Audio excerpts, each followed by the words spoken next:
Okay, here's the thing. Capitalism and societies built on capitalism wield an economy as if it were a religion. If you do the right things, you satisfy the right things, you show up in the right way, you're great. If you don't, then you're lacking, you're not enough. You have to do something more to please the system. And then maybe if you're lucky, the right people who have also pleased the system will recognize you and bring you into their club. The thing about it that gives it power is when individuals buy in. When individuals say, oh my God, yes, I really need to please the system. I need to have this many numbers in my bank account. I need to have this sort of a flow happening in my world. And maybe it doesn't matter so much if I have love and a roof over my head and food and actually everything that I need if I don't have what satisfies the system. It is that suggestion that you're not enough that keeps people enrolled, that keeps people enslaved, that keeps people empowering the system that judges by a measure of dollars whether or not you are worthy, whether or not you are valid. So the simple way, I mean, there really is a simplicity to it. It's not easy, but it's simple. The simple way to be free of all of that judgment, all of that self-denial, that self-deprecation, that devaluing oneself, the way to be free of that, the simplicity of it is very direct, very deliberate, very honoring to start recognizing what you do have. And when the suggestions come that say, oh, yeah, but, yeah, but is just another device to keep people enslaved to a system, to keep people worshiping something other than what they are. There's a fine line in people's minds about worshiping, like as if the point of things is to worship yourself. And depending on how you look at that word, worship, it's not really an appropriate word for honoring life, for living from the heart, just because of the connotation of the word worship, putting something above oneself. The idea of empowering oneself, the idea of taking power from the system and bringing it back to the heart, is about recognizing that an economy doesn't happen unless you show up for it. Business doesn't happen unless humans show up. The real value of business, of anything, is your presence. Where you choose to share your presence, that defines value. How you choose to share your heart, that's value. That's providing value. Now, discernment is necessary because there's this whole system that says you need to worship it. And if you're not worshiping the system, if you're not buying into the system, well, there just might not be any place for you, right? You might lose out. You might be treated less than. And that's what people buy into. But the moment that you begin shifting a little bit, let yourself explore the idea that none of that happens unless you show up for it. And whatever you choose to show up for is what's going to happen.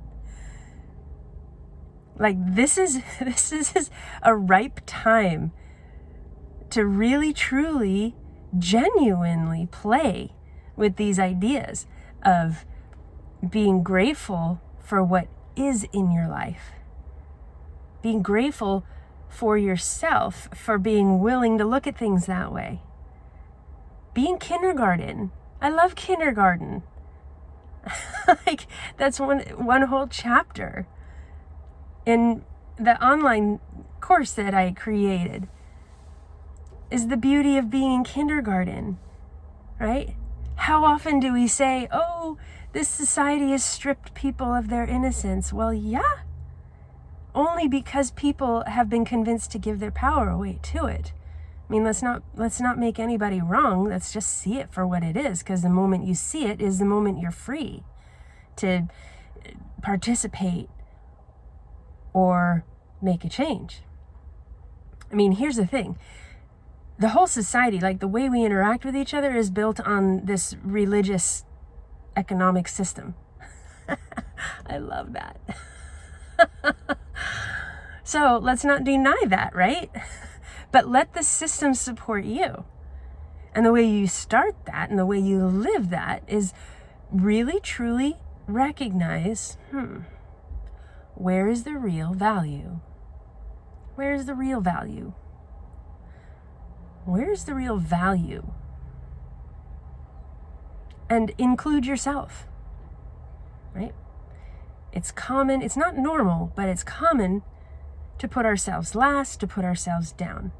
But going through all of this global crisis, we can see, nothing but crisis. We can see detriment. We can see loss. We can see, oh no, it's been 2 weeks since I bought toilet paper. Actually just bought toilet paper. It kind of made me laugh. We can look at everything that we perceive we don't have, or actually don't have. I don't have a Lamborghini. I'm actually okay with that. It's a lot of maintenance. Yeah, I like my Jetta. So notice what you don't have, but side by side with that is everything you do have. And we don't have to put what we don't have on a higher pedestal than what we do have. When we do, we're buying into the religion of economics that's wielded like a weapon against people to keep them afraid, to keep them enslaved, to keep them conforming, performing,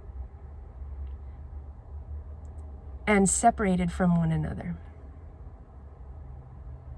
So, if you like, the simplicity is recognize, like actually call out loud or write down what you do have. You don't even have to be grateful for it. Just acknowledge the truth that you have it. So you start getting into the sense of having. And in the sense of having, you might start to recognize where you place your value, what's valuable to you. And you don't even have to go out and get a billboard about it. Just recognize it for yourself. And then, if you like, you bring your heart. Bring more of yourself right up to what's valuable to you. That changes the world. That's how, as individuals, and we share these things with each other. Here's what's valuable to me. Here's what's important to me. Connection is important to me. Sincerity is important to me. Saying hello to people genuinely, genuineness is important to me. Those who hang out with me know that coffee and croissant are important to me.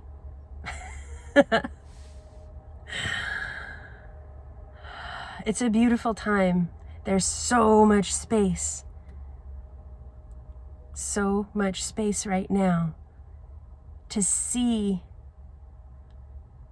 things, patterns, things, decisions, beliefs that create so much stress they may not be working for you, and to play with how you might want to, how and where you might want to bring your presence to what is valuable to you.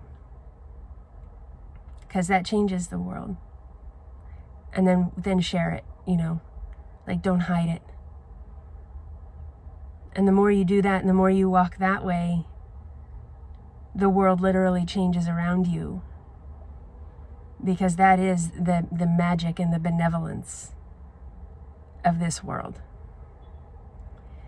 The religious economics do not define the way nature and this world actually work.